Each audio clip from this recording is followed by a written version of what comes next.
So today I am here with Iain and Melissa Valliere. These guys really don't need an introduction, but I will anyways. They are really bodybuilding's power couple. Both have been on stage at the Olympia and some other really big stages. Iain and Melissa are both based out of Ottawa, and very fortunate to be connected with them and have them on today to talk a little bit about their daily, weekly, monthly habits that keep them performing at high levels. Yeah, thanks. We've also got Ellie down here, if you can see her, and Doug.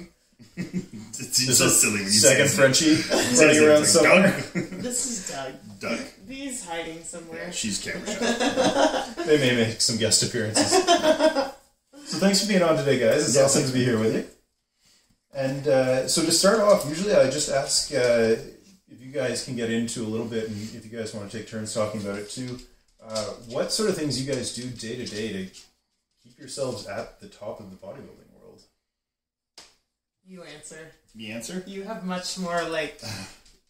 I think with anything in when it comes to especially like physique sports, I think the biggest thing to like achieving a high level is just the consistency day to day. I don't think it's like anything above and beyond that's done any day. I think it's just that you do the exact same thing every day, you know? And I think that's really what yields success. I mean, especially, you know, when you get amateur clients and or even a lot of pros that just aren't very successful with it, progressing to the next level, I think the thing is just the inconsistency that holds them back, right? So it's like they'll have, you know, their off season, it's like they take it like it's just a relaxed time, or, you know, they'll have like a week where they make really good progress, and then they're like, oh, like, you know, I'm not feeling this week, and take a whole week off the gym, or, you know, oh, my appetite's bad today, so I don't eat for a whole day. I think the consistency day in, day out is really what yields that success in the long term, you know?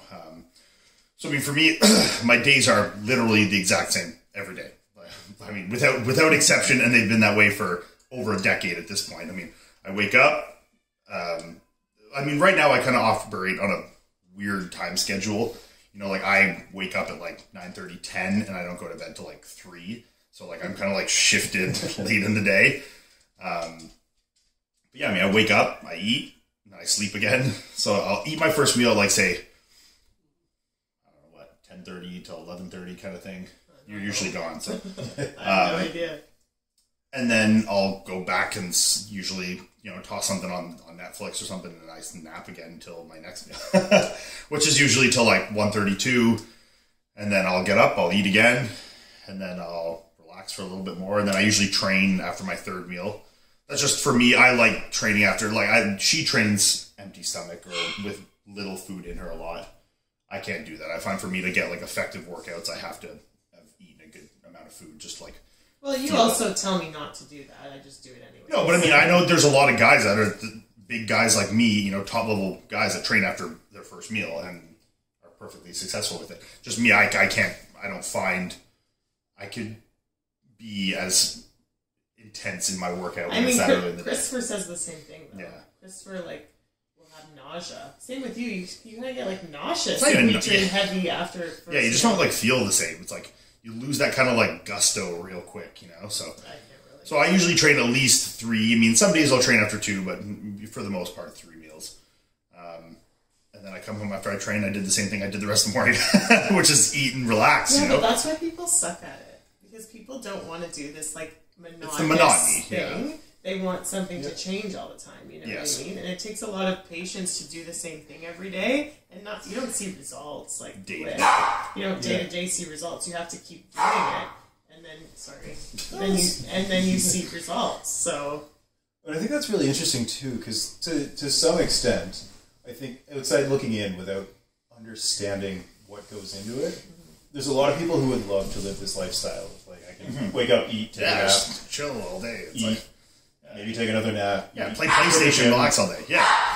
Whereas,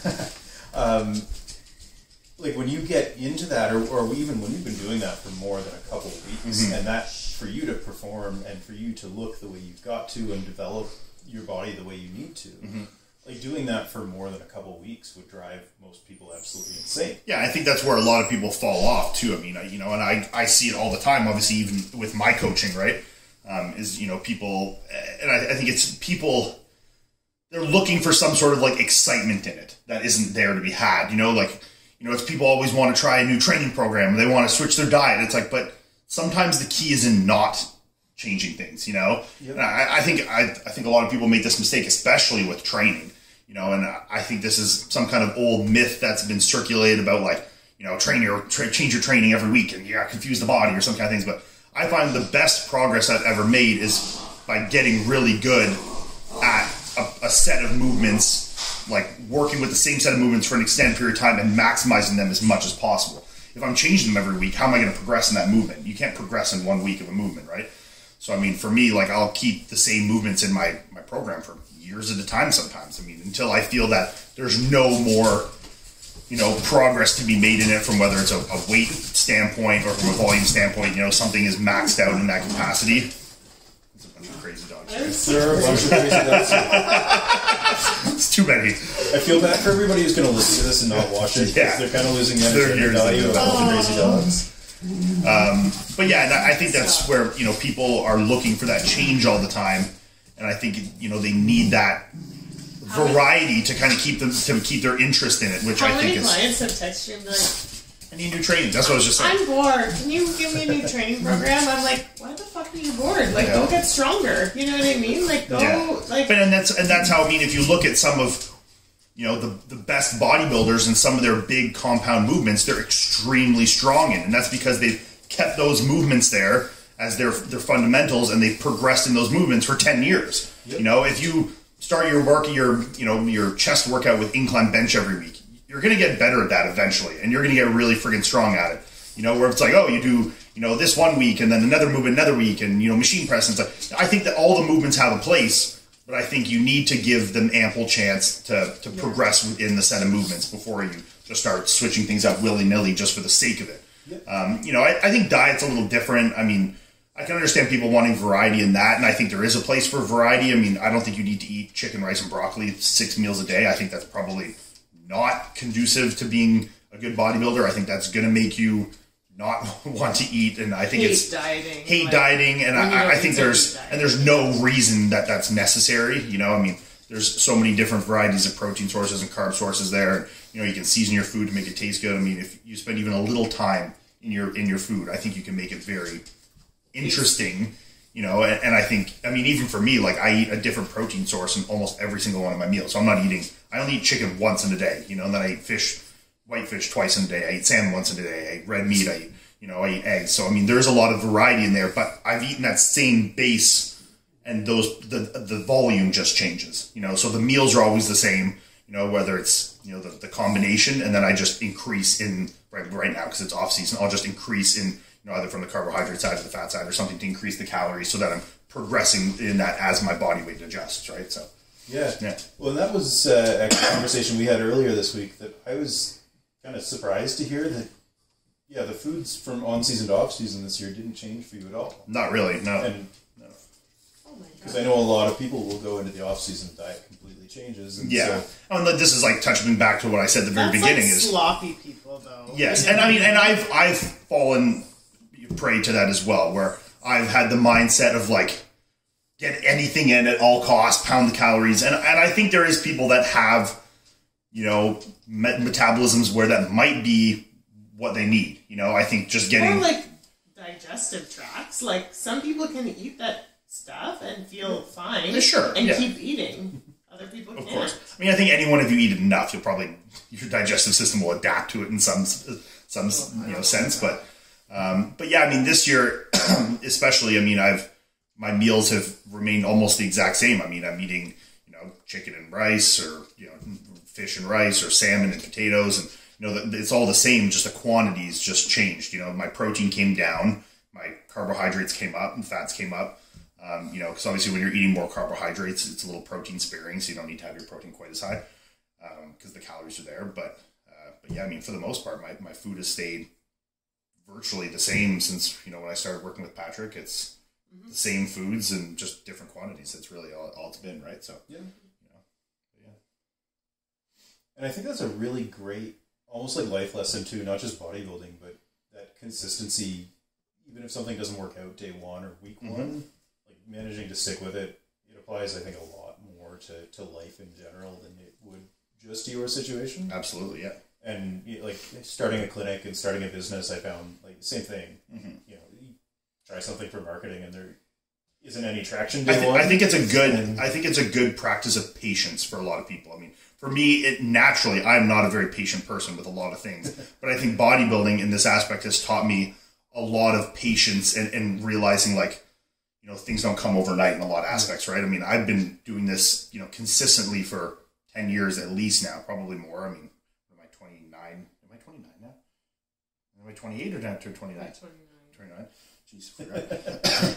So, I mean, I've been doing this for, 11, 12 years. I mean, consistently, you know, and I mean, it's obviously I've progressed a lot, but there was never like 1 year where I just gained like 70 pounds of muscle. I mean, it's been like a slow progression over time. And, you know, and I think, one, this is a thing that leads to a lot of health issues for bodybuilders. Is obviously that like, I want it now. And I mean, we've all been in that mindset. I mean, obviously we want things faster. I mean, that's just human nature, you know, you want things as fast as possible. You want to get to that end goal as fast as possible. But I think bodybuilding especially is just one thing you just can't rush. And I think if you rush it, it goes the opposite way on you. I think you're going to get more health issues. Your physique is going to look different and in a negative way. I mean that. Yep. So I think it's one thing that just has really taught me a lot of patience that has transferred over into my day-to-day life, right? You know, I mean, prime example with like pets. You know, I mean, you get dogs and, you know, you're teaching them to go outside or potty train, stuff like that. And, you know, you get frustrated with them. But I think things like this where it's just like, okay, it takes time. You just be patient with them. They learn eventually, you know. You just keep doing the same routine of, you know, they do an accident, you let them outside, you know, kind of teach them the routine of it, and eventually they catch on. I mean, it's things like that where, I mean, you know, when I first got my first pets as cats, or they do something, I freak out. And now it's like the dogs do an accident on the floor, I'm just like, it's all good, clean it up, put the dog out, you know, and that's just life. I mean, it's learning and it's patience, and, you know, you just kind of got to go with it, right? Absolutely. So I know for you, we're over a decade at this point since you've really been seriously into this. With Melissa, a little bit less. But when you guys were starting to get seriously into bodybuilding, were there tools you used to help develop that consistency? Because like you said, it's not necessarily natural for us to be as patient as you need to be to succeed. I think this would be a better question for you because you're a little newer into this than I am. I'm asking you to reach back a decade here. And for me, I think... Did you even... this is the thing that's, I think, going to be a little different, is because Melissa came into this world, and I mean, I think the answer would be the same for Chris or anyone like that as well, that came into it because, I'm not even trying to give myself credit on this, they came into it having me already with this experience, right? Yep. Like, I was already a professional bodybuilder, almost professional, when we met. You know, I was like already in that world. I've been doing it consistently for a while, and I'd kind of learned my lessons through trial and error myself. You know, like when I started bodybuilding, I didn't have the same tools that we have now. There wasn't like the social media of today where you could, you know, go on Instagram and DM your favorite bodybuilder and be like, hey, what's your training split? Like, that wasn't a thing. Like, you had no access to anything like that. It was, you know, whatever you could find on bodybuilding.com or, you know, stuff like that. You know, so for me, it was a lot of trial and error and kind of just learning things. And I made a lot of mistakes on the way. I mean, there was times where I was very impatient and did things that I look back now that I shouldn't have done, you know. But obviously then I learned that, and then I was able to kind of pass that information, or even not the information, just they saw how I operated. And I think that kind of transferred into just being the norm.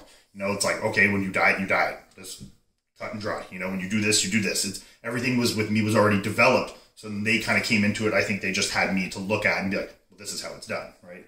You know, so I think obviously there was learning curves from your own end and how you practice it yourself and things that you did, but I think you already had me to look into it. You know? There's almost like you start, and like I watched him prep for his first show when I was his girlfriend, and it was routine, like not a single cheat, like everything was weighed out, and that was normal.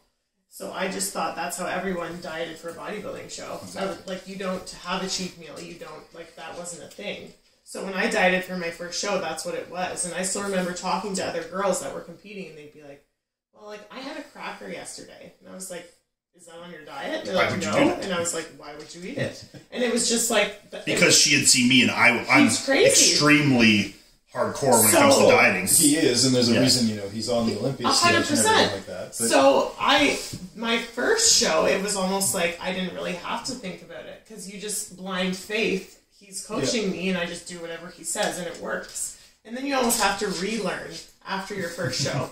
Because now you're doing it and you're following the same rules, and you're now like, I'm not changing as fast as I was last time, or like something. And then you have to relearn to trust the process and to be patient. And it also can go the other way, which I've had the experience of, is when I started off, I did things like so hardcore. Like the first couple shows I did before I met her, like when I was competing as a junior, like it was like I would diet 12 weeks straight on 0 carbs. And when I say 0, I wouldn't eat like green vegetables because they had like trace carbs. Like anything that I could read on a label that had even 1 gram of carb, I wouldn't eat it. And I would do like insane amounts of cardio. I was just thinking, I was like, what can I do to be the best? You know, eat no carbs, eat lots of protein. So I would eat, I think I read in one article that Jay Cutler, back in the day when he won the first Olympia, he only ate white fish because it like gets you super dry. So I only ate white fish and I ate no carbs and did like 2 hours of cardio a day.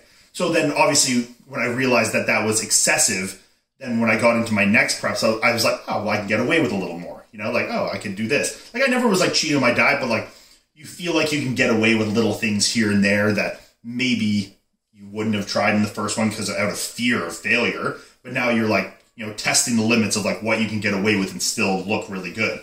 And then sometimes it went, so it's like you do too much of the stuff you're not going to do and you don't end up looking your best. And then you kind of over 10, 15 years, you find that happy medium of, okay, this is what I need to do. This is the amount I need to, you know, put my body through.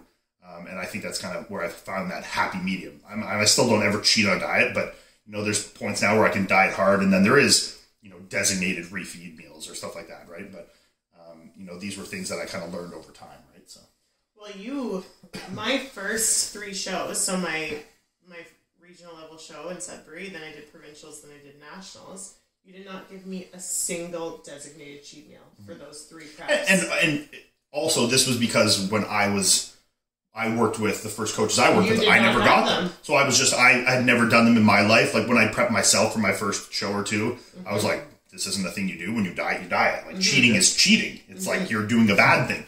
So I didn't do it. And then when I worked with Greg Doucette for my when I met you, that was 2013, 14, 15. Yeah, but 13, he didn't 14. Give you cheat. That's what I'm saying. He never gave cheat. No.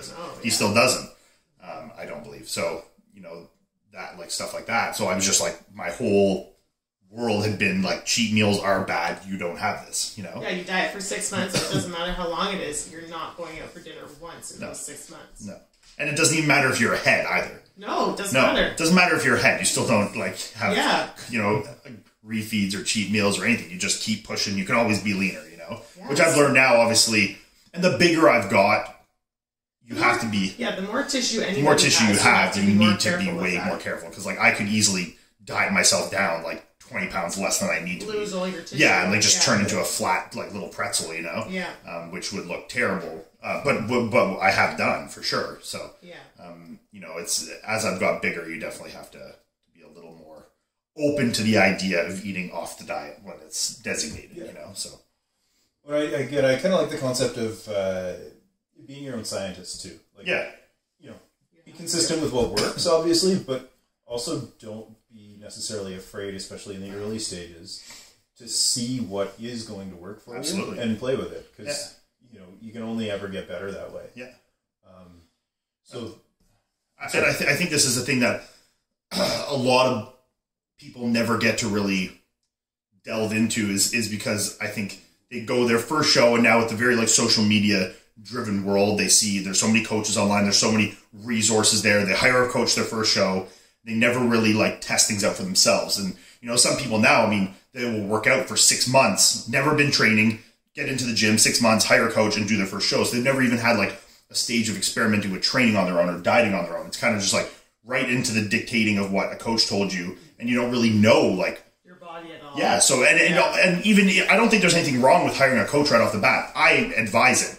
But it's also difficult because you don't even know how to give appropriate feedback to the coach. Yeah.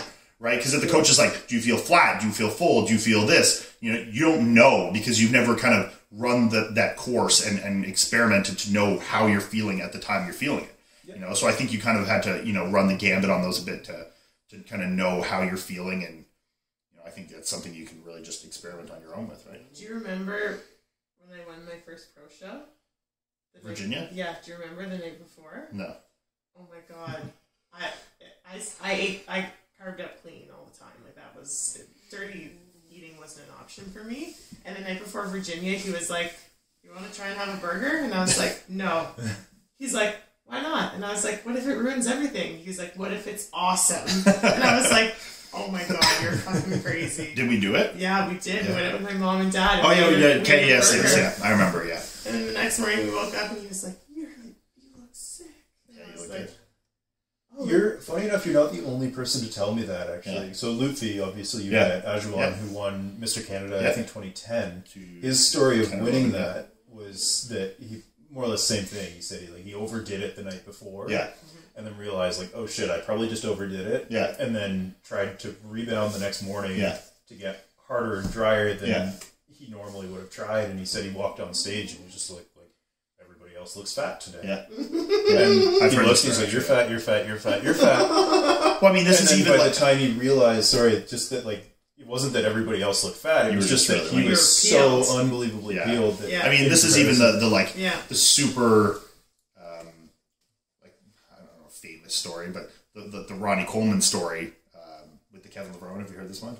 I don't know how much like truth there is to it. And Kevin tells a little bit different than Ronnie, and who knows? But just the premise of it is that Ronnie had been competing with these guys for a while before he was ever Mr. Olympia. I mean, he was placing last place at some Olympias, and he was like being 8th, 7th, And I guess it was 1 year after the Olympia, and they were doing the European tour, which is a string of shows they would have, basically shows every weekend, and they go from like Prague to Spain, whatever, and they were doing the show, and Ronnie was like typical bodybuilder like me, where he was just like super like hardcore. If you can't have anything off, you can't do this, and it's got to be perfect, And then he was hanging out with Kevin Levrone, who was a little more seasoned at this point, and just a little more like a free spirited kind of guy, And they were hanging out in his room, and Kevin's like, it was the night before the show, and Kevin's like, "Hey Ronnie, like, have a shot of vodka." And Ronnie's like, "Vodka? Like, we're competing, you can't be drinking alcohol, like this is crazy."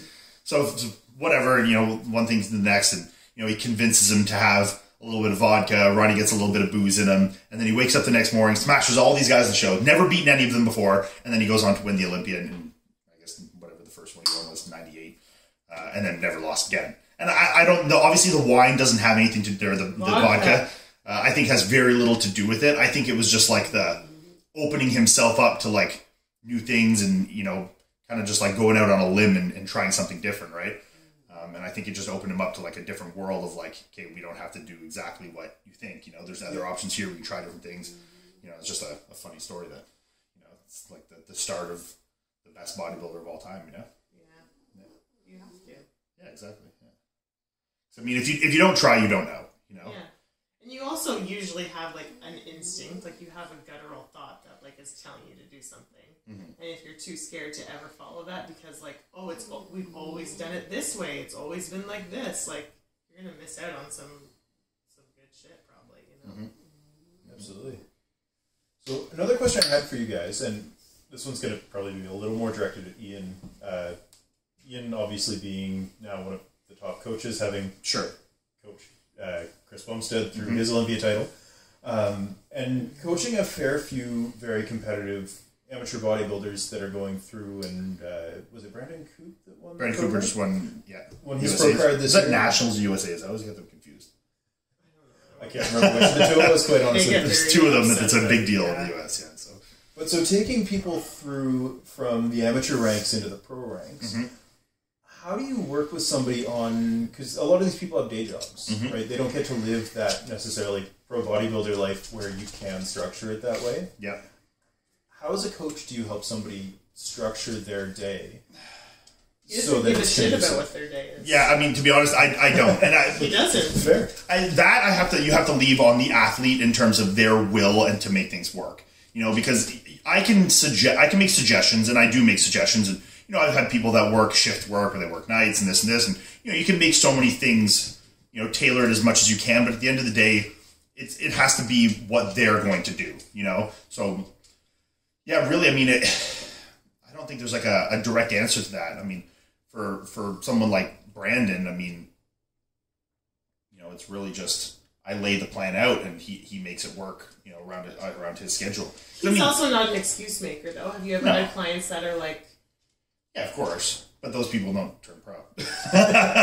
You know? Yeah. So, I mean, that's the thing is people that want it make it work. And if I send them a diet with 6 meals in the day and it's like, it's tough because they're scheduled and they don't get a lunch break or this and that, they just make it work. You know, whether it's they need to eat in the car cold meals while they're driving from one spot at work to another, or they need to, shove it down at the gym at 6 o'clock in the morning or something like these people that want to get to that level, they just do what it takes to succeed. I think that's really the defining feature of it, right? You have anything to add to that? I worked almost a full-time job and was a full-time student when I won my pro card. Yeah. You were competing. I ate a lot. She was in at the school car. and working at Lululemon, managing a Lululemon for a while. Yeah, I ate a lot in the car and I ate on the bus. Yeah. And I don't know. It just, again, he's right. It's just not an option. Yeah. You just do what That's you want. the thing is you have to think of it as not being an option. You have to think of it just like anything with the meals and stuff like that. It's just, this is what I have to do to succeed, and there's no other solution. It's just you get it done no matter what. But if you think about humans and if they're committed to something, if you have a job, you're not gonna not show up to work when you have a shift that starts at 9. If you're gonna commit to if you're that committed to your goal to getting your pro card or whatever your goal is, you're gonna do it. You're gonna make it work. And it's not no one's there holding you accountable, clocking in, clocking out, or watching you not cheat on your diet. No. But you learn to hold yourself accountable because... and there'll be circumstances where obviously, certain things have to be changed. Like if someone doesn't, literally just doesn't. Say they have do meetings in the afternoon, they can't, you need to make adjustments, say do a meal as a shake because they can drink that quicker and get it down versus, a solid food meal, or... say they have a 6-hour period where they can't. Okay, well then you do some bigger meals after that to kind of make up for it. There's always solutions. There's always solutions. That's going to be very individual, person to person, case by case. But for the most part, I think I've never had anyone really. But the thing is, there's never going to be a logistical issue in someone's life that you can't solve. There is going to be people that are that aren't willing to solve it. I was too tired to eat my last meal, or I was too tired to go to the gym, and Iain, as he said, that's not his job to solve. That's not my job to solve that. But if you're going to say, I can't eat for 6 hours at a time, what should we do? He's going to be like, okay. This is what we can do. Either we do a shake, or the meal before and the meal after is going to be higher calories. Yeah, or say based on their schedule, they can only get 5 meals in. Okay, well, we take what the macronutrients we're going to have in the 6, we divide it into 5. Your meals might be a little bigger. But if that's what needs to be done, it needs to be done, right? So, there's always going to be a solution to it. It just is really knowing the person and making sure that and this is a thing that, especially at this point, and I take very few clients at a time at this point in my life. It's hard to manage with my own competing. And this is a thing that, especially when I take clients, I'm very picky of making sure I know their personality type before I take them on as a client, right? Because you talk to someone, ask a few questions, you can really figure out if they're going to be the complainer or if they're going to be the what was me kind of person or not. And I think at this point I've really gone away from that. And I take people that I think have the mindset and the will to succeed. Maybe that's cherry picking, but that's really, that's what it is. I don't want people that I'm going to have to babysit all day. I don't want people that aren't going to put the same kind of effort in it that I think you need to, or that I would. If I meet someone, I think that they're, not willing to do what it takes. Well, why am I wasting my time as well as theirs? But if I think they have that motivation, then I'll be more than happy to work with them, right? Absolutely. And not to cut your coaching short, Melissa, because I know I've been super, super impressed with a lot of your athletes that I've seen too. But wanting to talk about that with you. Do you find it similar for your athletes though, where you? No. She works with a lot more lifestyle clients. Listen, I do a lot. I find that I work with a lot of girls that don't even compete. Okay. I don't take non-competitive clients anymore. I have one or two, but they're friends. I find I'm very passionate about empowering women throughout their self-image and their body image. So if I'm gonna work with a girl that is too tired to go to the gym or cheat on her diet because she had a bad day at work, I'm going to empathize and work with you on how to get past those barriers. I'm not going to, he's a professional bodybuilding coach. He's going to be fuck you, go do something else. I'm working with you to figure out why you're doing that and try to get you where you want to be. So it's a very different, his job as a coach and my job as a coach are so different. I obviously have competitive athletes too that are But with those competitive athletes, you would treat them more like I do, where it's kind of a more like, this is more black and white. And you would with the lifestyle at the competitors that are doing like national level shows. Yeah, with someone like Tori, that's how you would treat them. Someone doing their first show, I'm still probably way more empathetic with them than you would be. Fair. And I think and you also have to read the person, you know, like different people require different types of motivation, you know, like how someone, you know, gives Melissa a type of motivation versus me to you is all going to be very different. You know, people need to hear different things and you need to talk to them in different ways to kind of help them to succeed. I mean, like for me, you probably do better at answering this question than I am with like myself, you know. Wait, how hard you are on yourself, or like with me with coaches, like what I need, you know.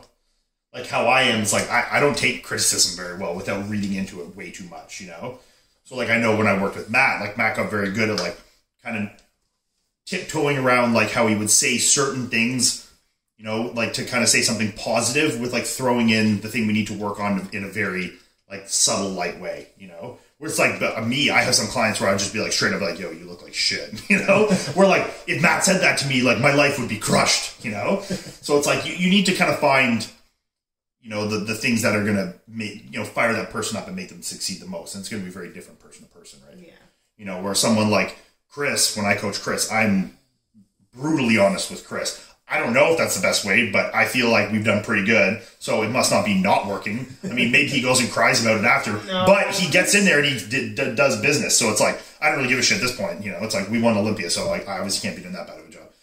But I mean, with Chris, straight up, like he'll send me pictures, and sometimes I'm just like, shit, man, like we got to really change something here. Like this is not looking good, you know. I mean, and he knows. I mean, most of the time he's not oblivious to it. I think when you're competing at that level, you kind of know where you stand. You know, I think. No one gets that level by being completely oblivious to what they have, you know. It's just like when you see people online, like I'll post a picture or something and be like, you'd be winning the Olympia if you just improved your back. It's like, yeah, do you think I don't know of all people that I need to improve my back? It's like, oh, now I know. Thanks, man. Like now I'm going to go work on my back just because you told me. That one Instagram. Yeah, that one guy, he changed it all now. My whole mindset has changed. It's like, we're our hardest critics, you know, like if we know first, I mean, and we're trying our best to improve these things. It's just, how you go about it, right? So. I sometimes wonder why people do that. What? I like, half of these, like, they just want to be a part of it. You know, they want to be, like, close to you. They want to be a part of, like, making you better. And then the other part is just like, no, you just want to find something bad to say.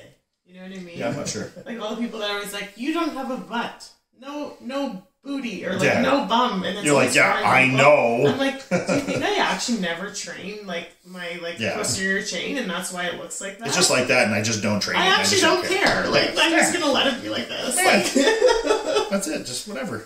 You know? I train all my good parts and none of my bad ones. Yeah, you know? That's it. It's just literally the complete opposite, actually. Yeah. Oh god. Yeah. That's definitely a thing. And then I get last question. I'll throw at you guys for the night. Because you guys are in a somewhat unique space in the bodybuilding world that you guys have actually prepped for the Olympia, like the highest level show you can compete at, together. How do you find that? I mean, I don't think the Olympia prepping together was much different. If anything, I think it would be easier to prep together for that than any other show. Because at that point, you have a very different level of motivation. I think... You're very emotionally removed. Yes, okay, that's where I was going with this. I think the level of pressure at the Olympia, for us at least at this point, is very different. You know, when I go into Toronto Pro, I'm going in that with like, I have to win this show. You know, like there's no ifs, ands, or buts. I go into Tampa, any other show, it's like the goal here is to win. I'm not being unrealistic with myself when I think I'm not going to win the Olympia, you know, in this current time. You know, the times I've done it. Maybe I will. Gets better. You know? Yeah, so if I listen to that guy on Instagram. Train your back. Yeah, I just don't train it. I just do arms and shoulders all day. That's all I do. For the record, your arms are the size of my legs. It's actually probably bigger than my legs. So we've done this before. I think they were bigger than yours. They're much bigger than my legs when we were dieted. Yeah. I think they were as big as my waist when I was dieted. Yeah. What was I saying? Sorry, so you know that when you're going into the Olympia... Oh, yeah. So you're almost like at peace with it because the pressure is so much lower. You just want to be your best and like have a good showing and enjoy the experience. At least that's where I was when I did it in 2018. think the entire open category at the Olympia this past year felt like that too.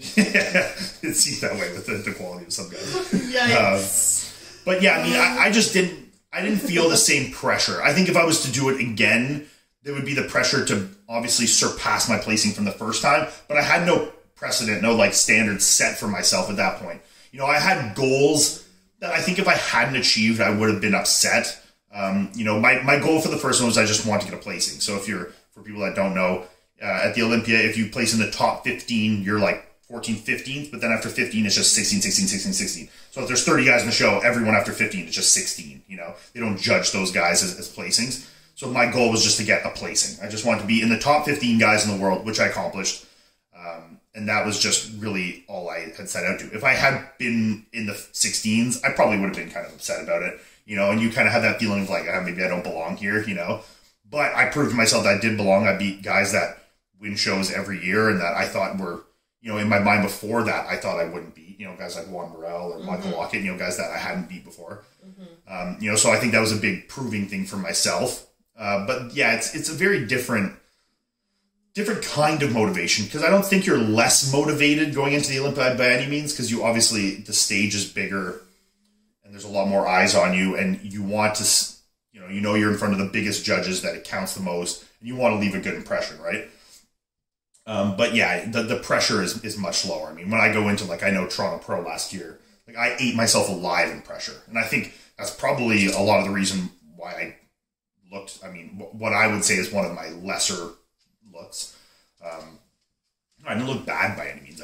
I knew I was capable of much more. That show is an example where I think it would have been bad for us if I had been prepping at the same time as him. And you made that choice to not do it, though. Yes, I did. And because there was so much pressure on him, and that he put on himself, and he wanted to win it so bad, that he was like, it was spilling onto everyone around him. So if I was trying to get ready for the show, and he was spilling that stress and pressure onto me, it's like just negative energy onto everyone. Pissed at him. Yeah. Instead, I was not getting ready for that show, so I was able to just be like, I don't care, it's okay, well, it's fine. Well, like, I didn't get upset at him once because I didn't think he was ruining my focus for a show. Whereas if I had been doing it, but we've had this happen before. Like, we did Vancouver Pro before, where like I was super hard on myself and I didn't place quite where I wanted, and I like destroyed myself, and you had competed in it as well. I hadn't even gone on stage yet. Yeah. And he came off stage, and it was my whole focus, excitement. That was 2016, right? Ruined. That was the 2016? No. 2018? It was 2018. I came fourth, and you came fourth. And because he came off stage and he was so unhappy, and then everything was ruined.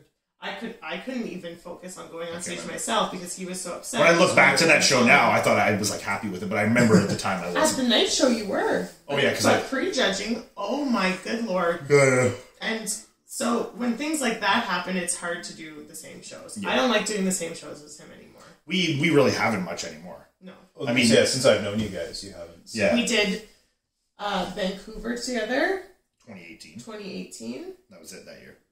And then we went separate ways. He went to Spain. I went to LA. I went to Tampa. I went to Tampa by myself because I was like, I need to nail this show. Well, that absolutely worked out as well as it could have for that time too. And then we did the Olympia together. And you'd done Toronto Pro early in that year that I didn't do. Yeah, you didn't. And I did Indy. You did Orlando. So we kind of kept all the shows separate. So like prepping together is very nice as a couple. Yeah, prepping together is ideal in my mind, and I think I've encountered amateur clients, or even professional clients. I just keep saying amateur, but just clients. I don't coach a lot of pros intentionally, but you have 3 now. That's a lot. Yeah, I try not to because I find them hard to work with. Well, you keep doing the amateurs the way you set them up with. No, not you guys. Not you guys. Not Brandon. No one like that. I'm just saying the ones I know. It's himself. He's talking about himself. Well, and I do actually specifically remember Christopher having me take pictures and send them to Ian and asking Ian for Chris to have a cheat at one point. Yeah. It's probably something. But no, that's a whole other thing we're getting into with clients. But what was I saying again? Oh, prepping together. I think a lot of people struggle with it because I think I don't even know why, to be honest, because we've never really had that. What? Like when people do other couples do shows together and they struggle with it. I think sometimes people just get angry at each Yeah. I think when people just get testy and stuff. Me and him don't really take that kind of stuff out on each other.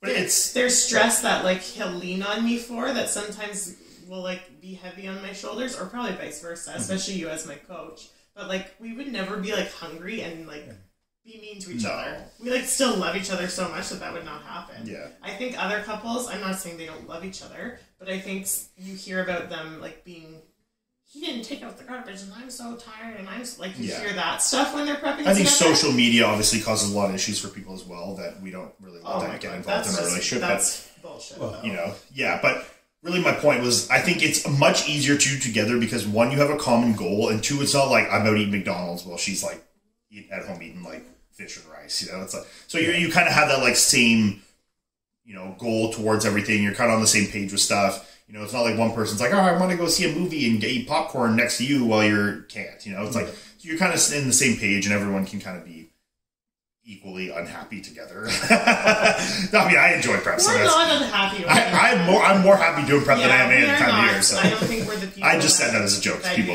usually talk about prep that way. I feel like people are like, how are you so hungry? Or how are you so happy you're prepping? I'm like, I'm choosing to do this. I mean, this is a very exciting time. For me, when I prep, it's the most productive, happy time I have in the year, because when I'm off season, like I'm eating so much food, I'm always so tired. And like I get nothing done because I like sleep half the day, and my meals take me an hour to eat. I mean, it's very hard to be productive when you're like slugged down by food and constantly eating all day. So it's like my off season, really, that's all my life can be about. When you get into prep, I can eat my meals super quick. It's just you're not slugged down because you're. Let's be honest. Your off season is probably more regimented than the average person's. This year, especially, yes, yeah. So absolutely, it's a completely different mindset. Lights flickering here. It's probably me getting the flick to get off stage. They start playing the music. But yeah, no, I mean we've never had any issues really when we've done them together that I can think of. Just you're ruining my day. Well, you're ruining your day. That's such a there we go. General huge statement, Just ruined my show day. Toronto, Vancouver. No, you don't. Oh, and I'm sure it's not going to be without its own challenges, but what isn't? Yeah, but I mean that's just relationships in life. Exactly. I think these things, most of these things that happen would happen just as much without bodybuilding. It's like it's not. I think anyone's going to have issues, and I think a lot of people are quick to throw it on. And I think this is an issue that you get with a lot of people where it's like one person is a competitor and one's not, and they like to kind of throw the blame on. It's like, it's because you're doing this. I don't want you to do this because you put all your energy and time into this. And it's like, it is a very selfish sport, but it's not selfish with like intent of being, You have a completely whole different conversation. Yeah. When you start blaming in relationships, that's just when you start to fight all the time, right? Yeah. You shouldn't be blaming anyone for anything. Yeah, that's true. You're just together and you're supporting each other, and shit gets sour sometimes, and that's okay. Yeah. There we go. That's I think a good dose of life, relationship, and bodybuilding or training advice in one good episode. Yeah. I think here's probably a good point to leave it. Sure. If for some reason anybody listening or watching isn't already following these guys, IFBB Ian on Instagram, and that's IAIN. Yes. And Melissa Bum on Instagram. Yes. Yeah. Melissa Bum. Check him out. Thanks for listening. Thanks for watching. And I will see you guys next week. Cool.